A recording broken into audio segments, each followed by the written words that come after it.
seen Chevreuse since that night at Baptiste's place. Well, guess there's no point in worrying about it now. Let's go join up with the others.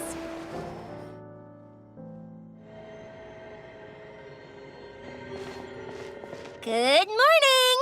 Ayaka and I were just talking about you.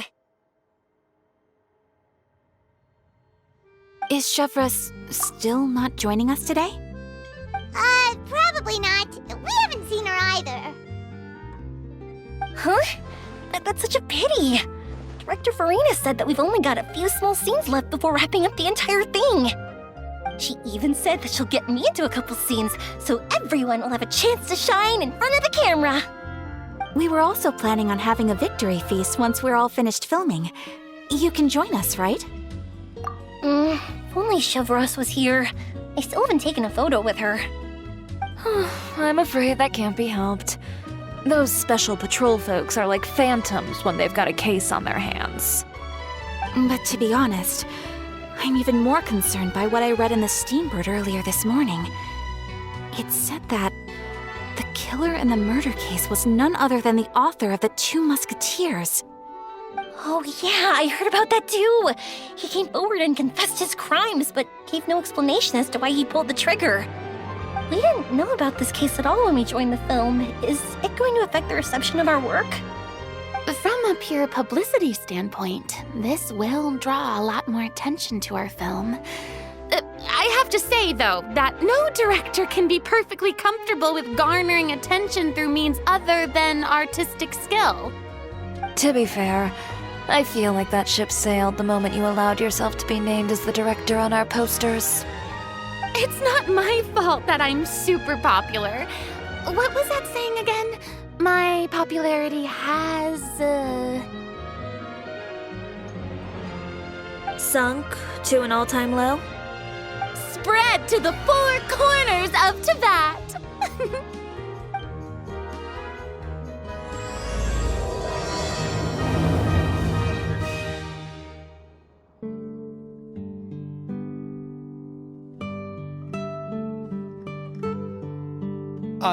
Excuse me, everyone. Xavier! Feels like it's been ages since we last saw you. I've been talking nonstop with the Film Association, and I'm absolutely swamped trying to coordinate the film's marketing. So forgive me for not being around more often, but please believe me when I say that I will make sure everyone's hard work gets the exposure it deserves. Oh, seems like you've been fighting your own battles. Yes, that's one way to put it. Oh, and before we begin the final round of filming, please allow me to finally introduce you to the original investor of our film, Mr. Morris. A pleasure to meet you all. Yes, glad to make your acquaintance, Mr. Morris. We've heard about the issues you've encountered with your financial situation, and genuinely hope that things have taken a turn for the better.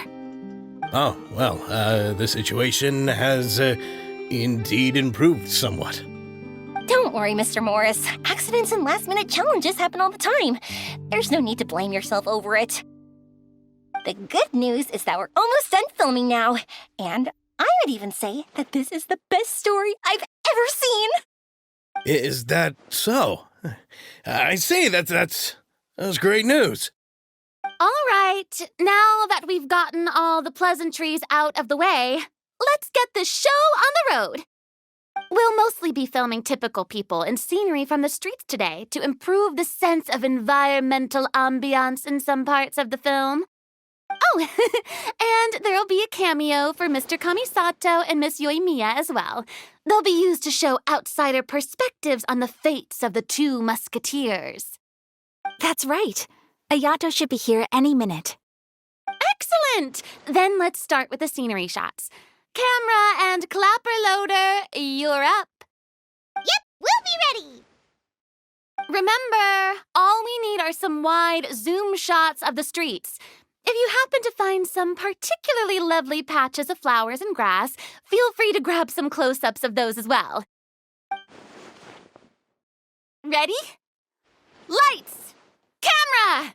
Action! Okay, Now move the camera slowly. Try to focus on that flower. What's wrong? Just adjust the focal length a bit. Something the matter? Huh? But wasn't it working fine for all the days before? Veronique, can we try a different camera? No problem. How about this one? All right, let's give it another try. Lights! Camera! Action!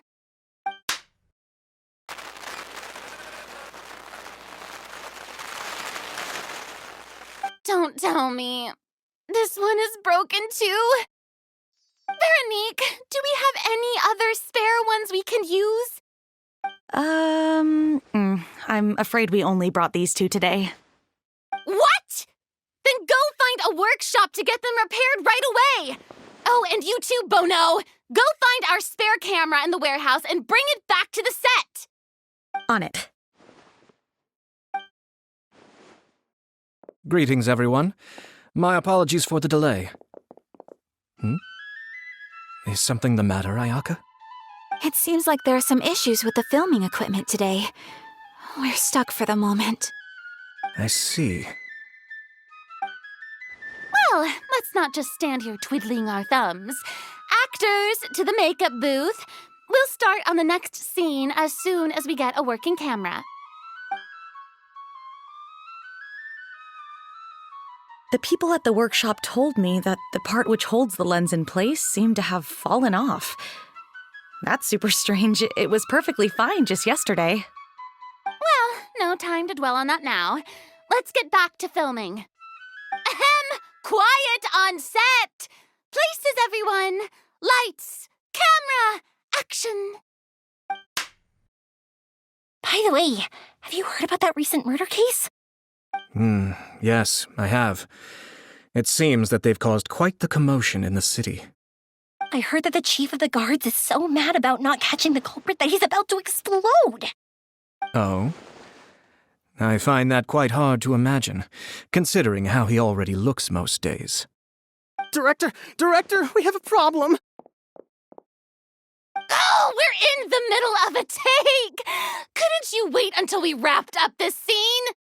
No, Director, our film, all the finalized film that we've been keeping in the case has disappeared. Oh, wait, well, what did you say? Mr. Bono, please take me to where the film was kept right away. I'm coming too. No, Yoimiya, you have to stay here. Oh. Okay, listen up.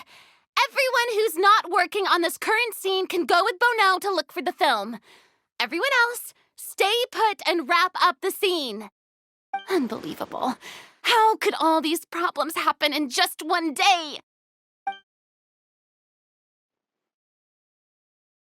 We're back. How did it go? Did you find the film? We found it in the sewers. Huh? In the sewers? Is the film still okay?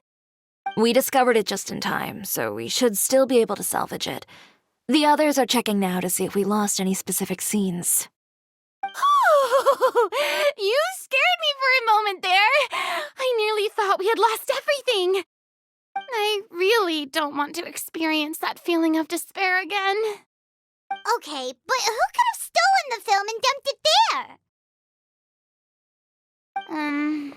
Could it be, some competitors working on other films? But if they wanted to harass us, why wait until the last day?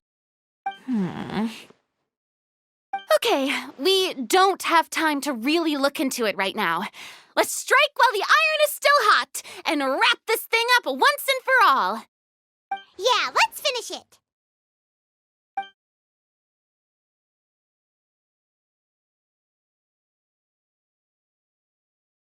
I would like to officially announce that our entry to the festival, The Two Musketeers, has now concluded filming! Paimon is spent. It's so late already. Even Even though the filming process proved to be extremely challenging, everyone provided valuable and unique contributions to the final product. Thank you all for your dedication and support. And just like Director Furina, I would also like to extend my most heartfelt thanks to all of you. Really, you've all helped me so much. All right, let's save the awards speech for later, and hopefully also get some rehearsals in before the real thing. Anyway, now it's time to party! Let's all make our way to the beach and have a celebration feast so loud and fun that even the blubber beast will want in. Party! Party! Paimon wants to party!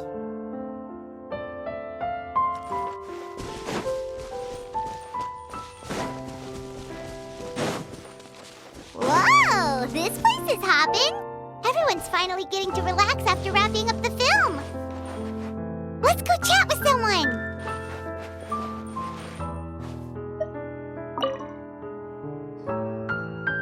Hey, Ayato! How's your work been going?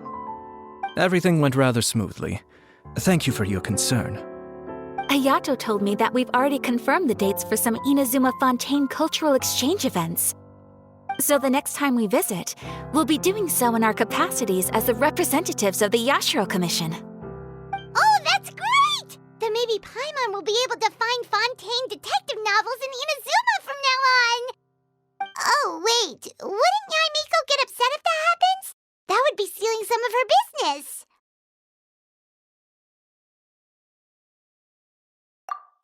You've got a point. She's always complaining that light novels have become bland and too predictable, after all. The cultural exchange won't only feature literatures of both nations, of course. We have also made plans for cross-cultural engagements in the fields of gourmet cuisine, toy making, and artisan craftsmanship. Whoa! Paimon's getting super excited now! When the time comes, be sure to visit and participate in all the events.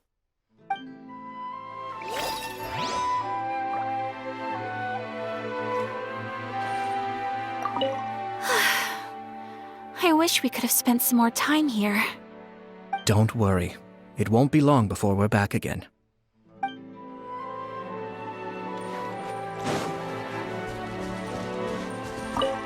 Have you ever seen a fireworks show, Mr. Morris? It's pretty amazing. I'm afraid I haven't, but I'll take your word for it.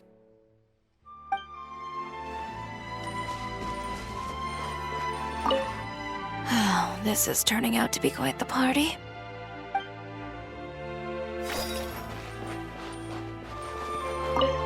I was thinking, if this film turns out to be a success, could I ask the two of you to stay and be a part of my crew?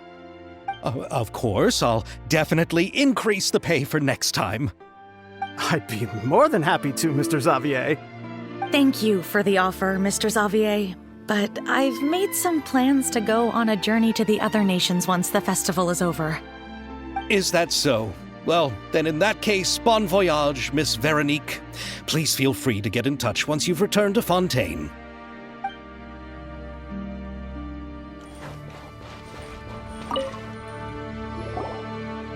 Furina! Oh, my darling clapper loader and camera operator. You've both worked really hard. Paimon thinks you worked even harder than us. Honestly, Paimon was getting a little tired of playing with the clapperboard by the end of it.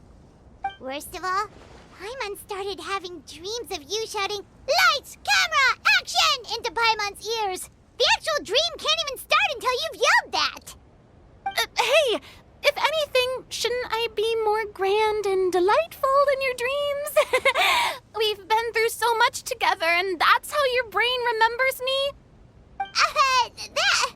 That's not Paimon's fault. We've just used the clapperboard too much lately. Anyway, what's most important is that we've wrapped the film. I'm pretty confident that we'll take first prize. Hey, no need to mention the official name. Wait, now that you mention it, if we did win the prize, would Furina just get a statue of herself? Come on, I don't need that kind of attention. Xavier can accept the reward on our behalf. But just imagine! Furina accepting the Furina Award and holding a Furina statue. I'm going back to my dessert now. You all can keep discussing that on your own.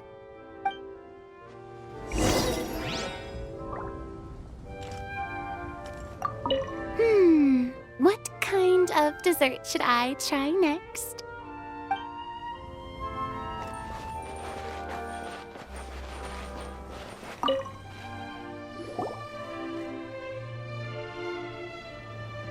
Chiori! Hey, you two. Are you not really into these kinds of big social occasions? Not particularly. But this is still better than Fontaine Fashion Week. But if this film becomes a big hit, people will definitely come flocking to your shop. Yes, that's highly likely. As long as the film can premiere as planned. Are you still worried about the case? That and all the obstacles we had to face today. You're right. It's as if all our bad luck just manifested at once. But why today of all days? No, it's nothing. We've already delivered the film to the editors, so there should be nothing more to worry about. How are you doing, Mr. Morris? You having a good time? Well, you could say that. Do you happen to know when the party is scheduled to end? Judging by how much fun everyone's having, I'd say probably not until well after midnight. Is there something that you still have to take care of at home, Mr. Morris?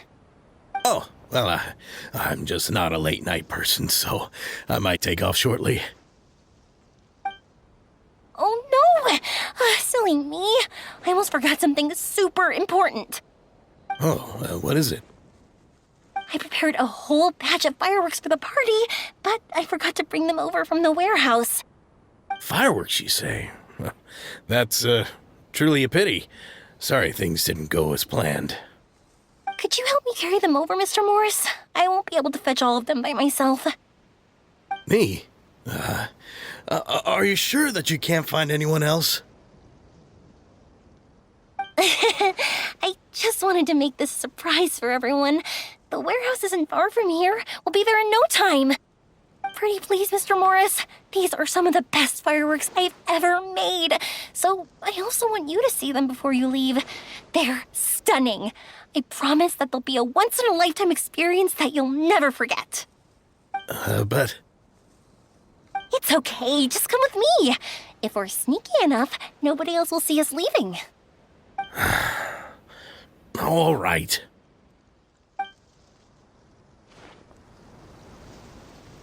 The warehouse is right over here. I moved the fireworks there in advance, so it shouldn't be too much work bringing them back. It's still a ways away from the party. Sorry about that, Mr. Morris. It's probably because I'm used to carrying fireworks all the time, so it doesn't feel like a lot of work to me.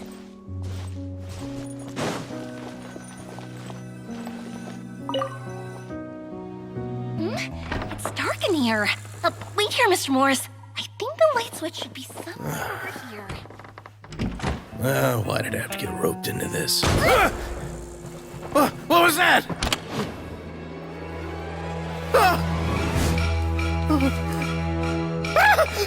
Who's there? Get me out! Get me out of here! Did you really think you'd get away, Morris?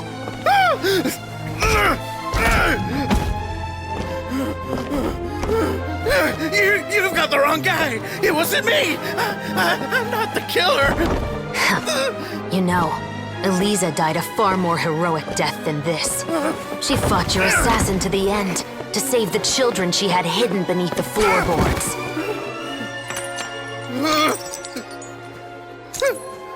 That is Eliza's pendant, the one with a photo of you two inside.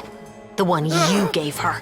Ring any bells? It's a fake! It has to be! There's no way! No way your assassin didn't destroy it, you mean?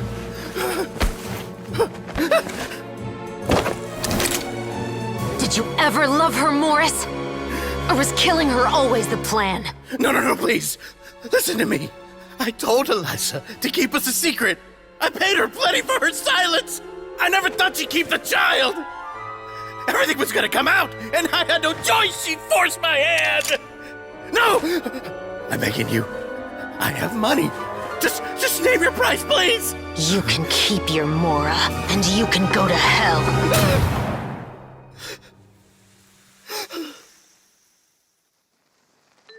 I'm Captain Chevreuse of the Special Patrol.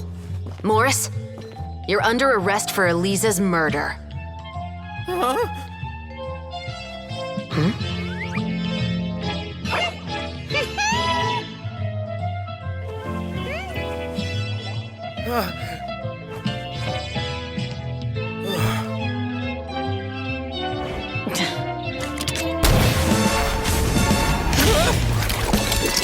You're under arrest too, prop manager Veronique. Or perhaps I should call you the Second Musketeer.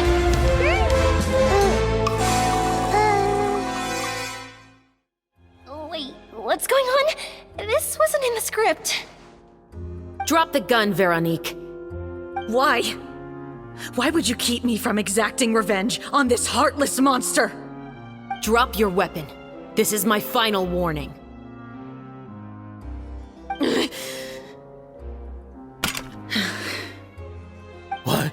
What is going on? Do I have to spell it out for you, Morris? Everything that took place just now was staged to get you to confess the truth. But this last part is all improv, of course.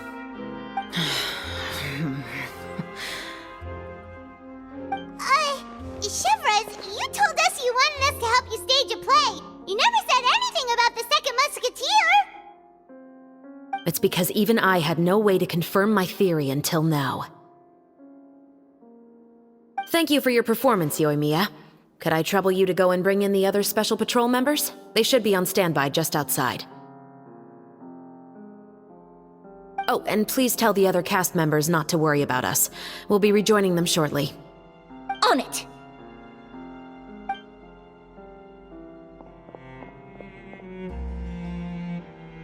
So what do you think, Morris?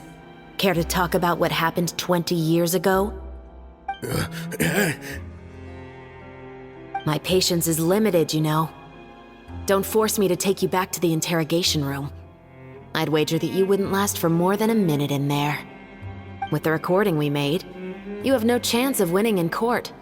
Cooperating with us now is the most practical move. All right. I'll talk. I hired an assassin to murder Eliza. She once worked as a maid on my family's estate. She was very beautiful, and after some time I fell for her. We kept our relationship a secret and carried out an affair for some time, but it wasn't long before she became pregnant. And if my parents ever found out, they would have stripped me of my inheritance and status, driven me out of my home. I also didn't expect Eliza to insist on bringing the pregnancy to term. She even asked me to leave my family and travel far, far away with her. She believed that you were truly in love with her. I didn't have a choice. I gave her a large sum of mora, told her to leave the family and to get rid of the baby. But then years later, she sent me a letter. There were photos of 2 children, and she even asked if I could find some time to visit them. Huh? 2 children? Paimon thought Baptiste was the only... you mean... Even if she had the children against your will, you could have just ignored the letter entirely. Why kill her? I had just gotten engaged to be married to an heiress from another wealthy family. So if anyone were to find out about Eliza, my life would be completely ruined. I didn't have a choice. No, you always had a choice. You just made the wrong choice. Again. Do you know how it feels to watch your mother be killed right in front of you? My brother and I were hardly even school age yet. We were hidden beneath the floorboards, grasping each other's hands like a lifeline. We were so terrified that we didn't even know we could ever take a breath. All we could do was to watch Mother try to fight back, and then collapse to the floor. Even after the assassin left, we were still too terrified to leave our hiding spot. We thought that he might come back. It was only until the next evening when we finally climbed out and gathered around our mother. But she had already become cold and stiff to the touch. You made up your mind right then and there to bring this case to light. Not only that, we resolved to get our revenge. And that's why you became the Musketeers. No, that's why I became a musketeer. The man from before was also killed by me. My brother had nothing to do with it. I figured as much. You did? I once told these two that he didn't look like a killer to me. His confession from that night also rubbed me the wrong way. I think what really tipped me off was, how could I not feel a sense of regret in him? Huh? He confessed faster than any criminal I've ever met, but he didn't say a single word about you. He insisted that he was the sole perpetrator in the case. But after the questioning ended, I disassembled the musket we dug up from his backyard, put it in front of him, and told him to reassemble it. Wanna guess how far he got?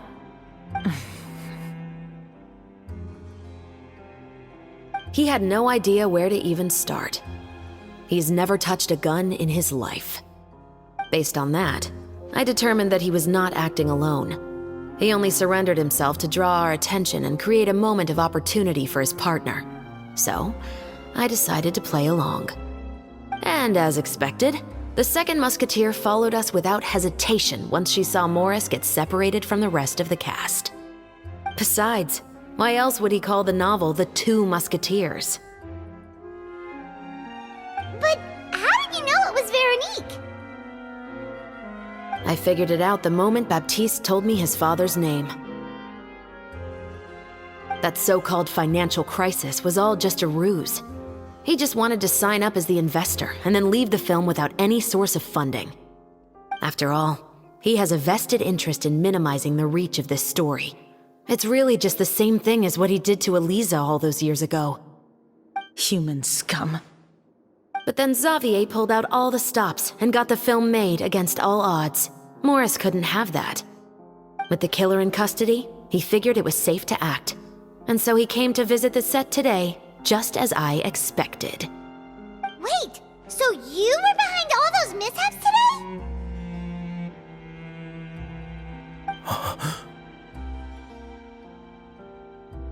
As for the identity of the second musketeer, I assumed they'd probably stay close to Morris and look for an opening. And if they already knew that Morris was the film's investor, then that narrowed the list of potential suspects as well. Furthermore, being the props manager would allow the culprit to avoid scrutiny by purchasing mechanical parts in the name of the crew. With that hypothesis in mind, I went back to check Baptiste's orphanage adoption records. Guess whose name I saw on the same page, just a few lines from his. My brother. He trusted you.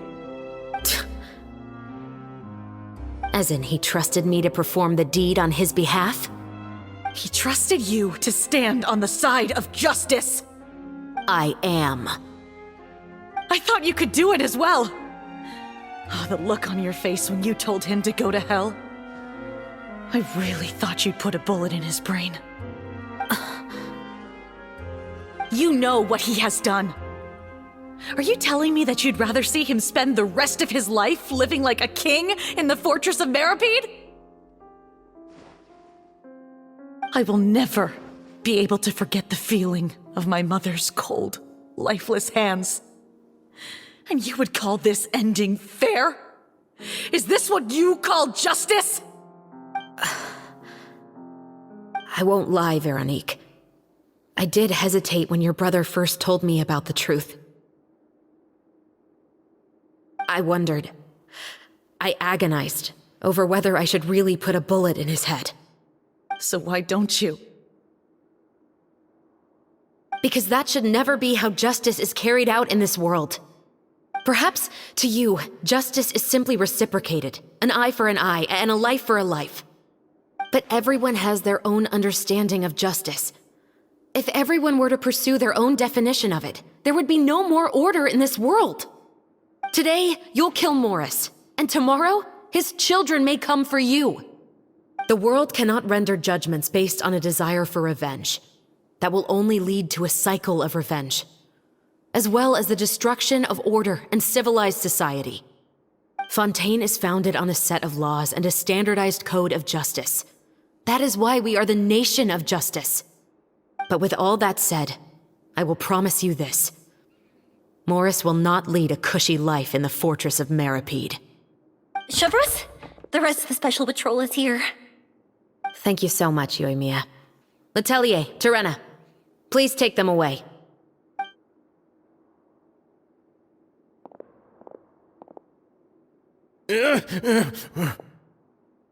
I still can't agree with your reasoning. I know. Justice has not been delivered. At least, not today.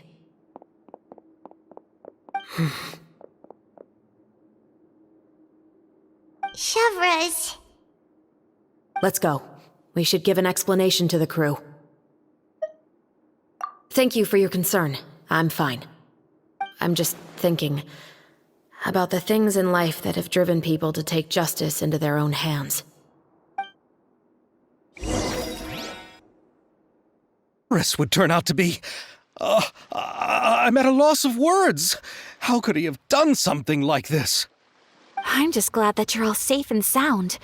Who knew that such a labyrinth of cases would be behind this story? Well, what should we do now? We have a finished film, of course, but should we still go ahead with the premiere? What do you mean? Shouldn't you be even more motivated to spread the word now that you've learned the truth? Chiori is right. I'd also like more people to see this story for themselves. But the real ending of the story seems to have deviated somewhat from the one in the script. Is that still acceptable to you, Miss Chevreuse? The call is yours. We still have time to reshoot an ending if that's what you'd like. No, it's fine as is. I like what we have for the catharsis. Romanticism is what gives works of art their appeal. Fiction is able to explore means of restitution that could never work in real life. Just like the real world, the world of stories also has its own set of rules and justice.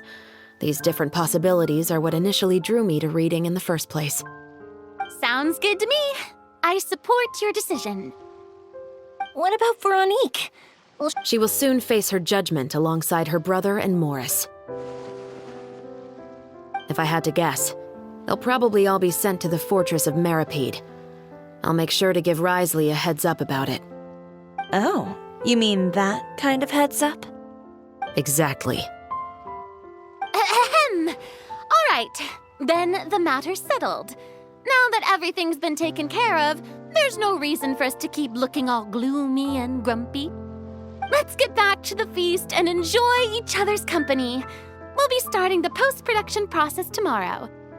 You should join us, Chevreuse. You missed the first few hours of the party, didn't you?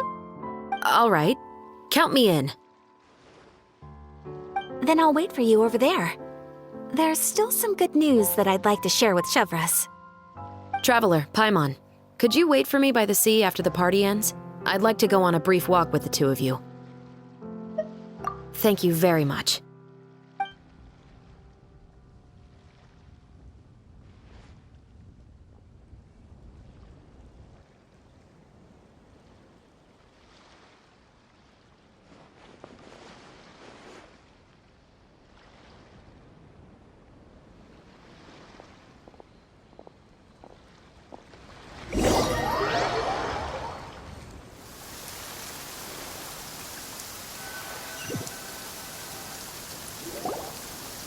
Sorry for the wait. Oh, we weren't waiting long at all. Is there something else you wanted to tell us? No, I don't have anything new to share. I just felt that since you were my investigation partners, I should have another conversation with the two of you.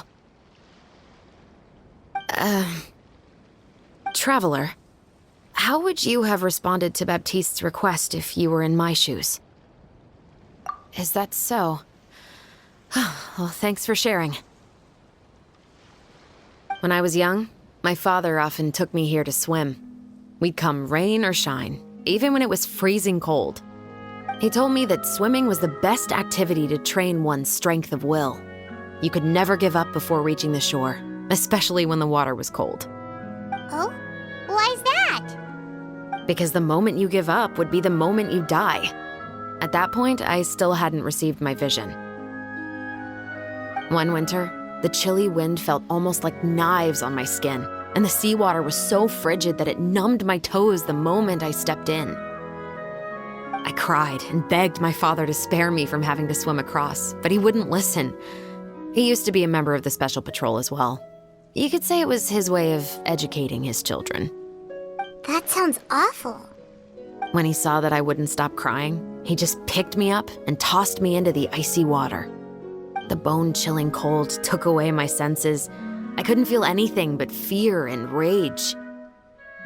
I waited for my father to save me, but one look and I knew he'd already started swimming for the opposite shore. I realized that if I were to give up, I really would die right then and there. I used all of my strength to try and catch up to my father. Those few minutes felt longer than my whole life up until that point. I did, however, make it to the other side. I've never felt afraid about anything in my life after that, nor have I ever cried again. That way of teaching would have never worked on Paimon. Yeah, I don't think that was the right method for anyone. It's just that, working now as I am in the pursuit of justice, I still sometimes feel like I've been tossed into that winter sea all over again. The anger and the helplessness. Chevreuse. But the worse I feel, the more I know to never give up.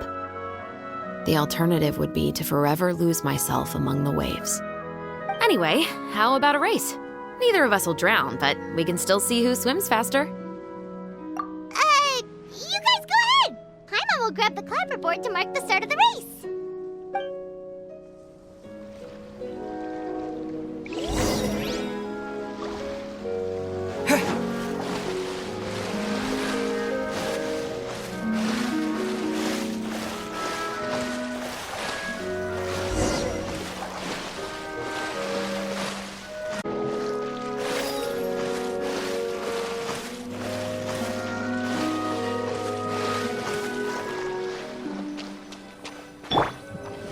Oh, that felt good. You were so fast in the water, Chevreuse. You were swimming even faster than Paimon can fly. So, about the Special Patrol, did you join because of your dad? Partly, but I'd say I was more inspired by the heroes I read about in stories growing up. Oh, so it's due to your love of stories. Of course, it was only after I joined the Special Patrol that I learned that truth is often stranger than fiction. Come on, let's walk a bit more.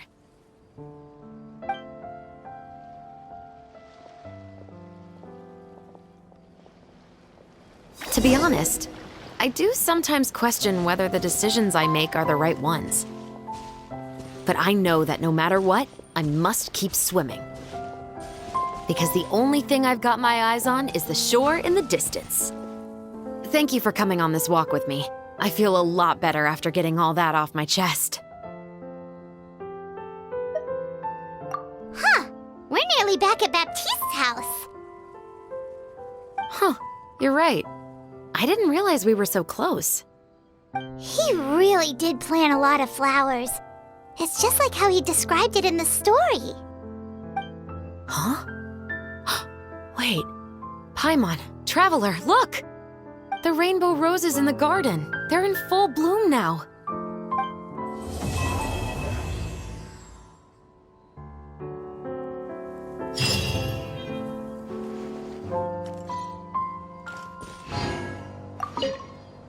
Even though it's a bit late, I must thank you for investigating this case with me. Not on behalf of the Special Patrol this time. It's a personal expression of gratitude from yours truly.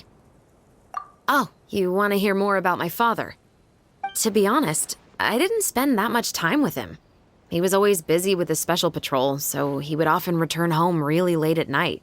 Some nights, he didn't come home at all. Once, he didn't come home for a long time, maybe a whole week or so. When I went out to buy food, I learned that he had become a criminal, and by extension, that made me a criminal's daughter. But we can talk about that another day. I actually have a lot of sympathy for Veronique and Baptiste. I can understand the hatred they feel for their father. But that doesn't mean I'll allow them to walk the path of evil, even if it might lead to another sense of justice. Films are different from the real world. They're a form of art and represent the wishes in people's hearts. I adore the two Musketeers, and I'm very happy to have had the opportunity to act the role as one. I can't wait to catch the film when it premieres in the Opera House. I'm looking forward to seeing the audience's reaction to the climactic ending. Thank you for looking out for me.